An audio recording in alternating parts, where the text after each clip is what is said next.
playing around Atlanta enough for you. Right. Maybe that's enough for you, Right. and that's your success. And what anybody else thinks, to hell with them. To hell with them. I agree.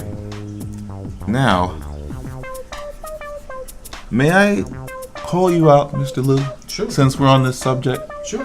I'm going to call you out to the world. Since we're on the subject of pushing things and talents, I'm talking to you, world. Mr. Lou has incredible music, which we haven't heard yet. Mm-hmm. Why haven't we heard it on this show, Mr. Lou? There's nothing that that about $10,000 wouldn't hurt. We won't charge you. I'd love to have the money to go into a recording studio and record them the way I'd like to, because I'm not just gonna put them out just for the sake of putting them out. I'm gonna put them out the way I want to, the way I want to put out quality, not quantity. You don't want to give us a piece. I won't charge you much. Well, actually, Lou has a few of his skeleton tracks on our first few shows. Oh, really? Yeah. A few of some of the background music, I want to say it's either the second or the third show, is Lou's music. I want to hear a piece of Lou's music with Lou's voice.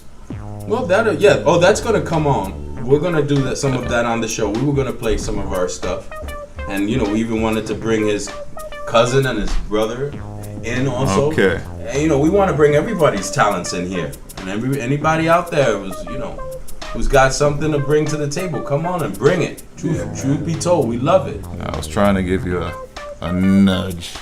Oh well, that is certainly going to. Well, this whole gig is going to be a nudge. This whole thing is a nudge.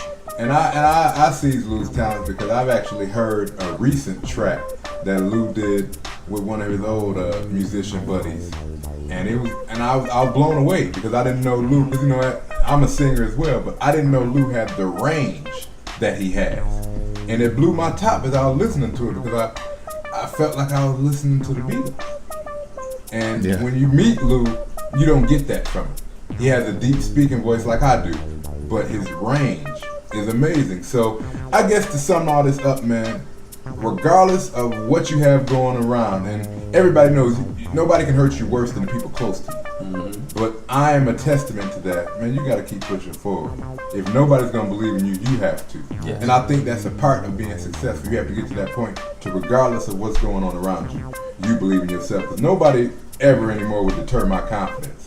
At this point, it's about me putting the work in and getting the work done. And world, I know Scott Baker has disappointed to a degree, but I feel like my season is coming around, man. Because one of my best friends, he always says that to me. He like, man, when you get on, you're going to be bigger and better than everybody. And I believe him when he says that because he said it to me since we met in college. And shout out to my boy Greg Knight. He's the event coordinator and soon to be the park director at Centennial Olympic Park. So he's doing his thing as well. But he constantly motivates me. He does. And he believes in me, and I really believe him when he says stuff like that because he's consistent. Since we've been roommates in college, he says stuff like that to me. Oh man, it just ain't your turn yet. To him it's simple. Yeah. To him it's simple. He's like, oh, this ain't your turn yet, man. Well, he knows. When you get on, nobody's gonna be able to message. Right. Yeah, the opportunity hasn't come yet. And for me, I'm like, nah, you know what I mean? I should have been doing this and I should have been doing that. He's like, don't worry about it, man. He's one of the coolest cats in the world. My buddy Greg, let me tell you, nothing shakes him. Nothing shakes him. And I got to give him a shout out because even when we first met in college, he has a son. He had a son earlier in college, and his son got in a car accident. And even most people would have freaked out. He prayed about it, and he knew his son was gonna be okay. And he has a level of cool about him that automatically attracts people to him. Even at his job, I know it. He does all these big events. All the events that you see in Centennial, Greg has his hand in. Wow. From 4th of July coming up this week, he'll be coordinating that.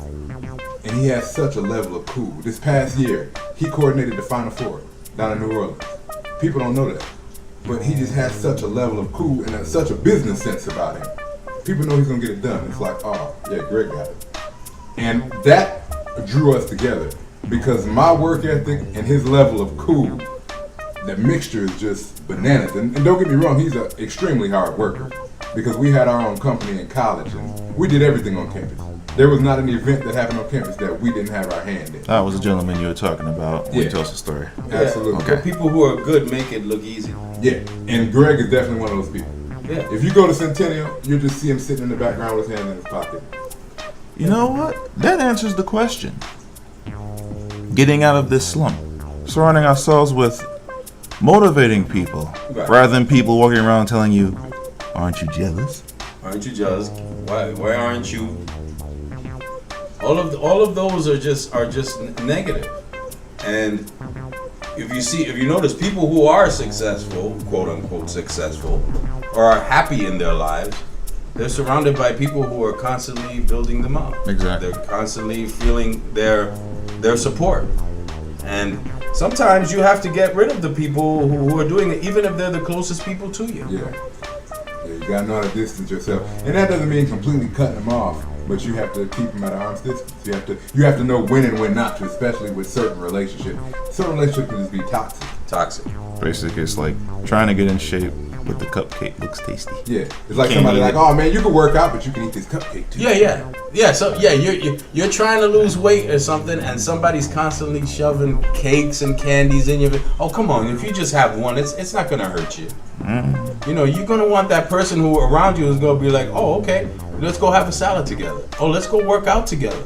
Oh, let's go, whatever. That's who you want around you. So that's all. And I feel a lot of people are shortchanging themselves. That's why we wanted to do this podcast. Right. Well, we are at 51 minutes, and I believe we've covered it, fellas. Is anybody anything else before we end the show? Anybody want to make any final points? Actually, I think, for me personally, my final point was made. I think the key is to be around successful people. Right. People who will motivate you to keep going. You know, you can, like gentleman you're talking about, was it Greg? Yeah. Saying, you will make it, rather than... Well, he believes in him. Exactly. He's his friend and he believes in him. It helps when it's somebody who really, really believes in you, Right. who really knows what you're really about, rather than somebody who just gives you lip service, for whatever reason. But, yeah, I totally agree with you, Wolf. And I mean, I don't think there's much else to be said. So like I said, just continually motivate yourself. Never give up on yourself, and never settle for what you're given. I think that's the big point. Yeah, don't settle, man. Don't settle for what you're given, because people are going to give you what they think that you should have. That doesn't mean that they're right. That does not mean that they're right. And before we go on the side, shout out to the Ku Klux Klan for trying to adopt a highway in Georgia. I think they should give it to... I would love to just put a pick in my hair. What was it, like a pick with the fist With out? the fist and out. just drive through, maybe get out and buy something? Yeah. They've been trying to adopt a highway in what I believe is Blairsville, Georgia. Blairsville, Georgia. They're trying to adopt a highway, and it's been denied, but they're appealing. Oh, I hope you guys win. Deuces to the Klan. Deuces to the Klan. Hell. Well, If it's not right, it's not right. Well, despite the Klan, I want to end with a quote, which I'm always good for, and I got it before. It's from John Wooden, the legendary coach, the late legendary coach of UCLA, who's probably the greatest basketball coach of all time. And it's one of my favorite quotes, and it's for all you out there who are listening, who really want to believe in yourself. And the quote is, "Be more concerned with your character than your reputation. Because your character is what you really are, while your reputation is merely what others think you are." And that explains a lot. Yeah. That's nice. So just think about that, man. We ain't gonna go no further. We're running over on time, but this is a very important show we need to get out. And this is Truth Be Told. We're gonna bring you the truth, how we feel, and real issues for real people, man. Scott Baker, Wolf Griffin, Louise, the Puerto Rican Deacon Fernandez, and we're signing off.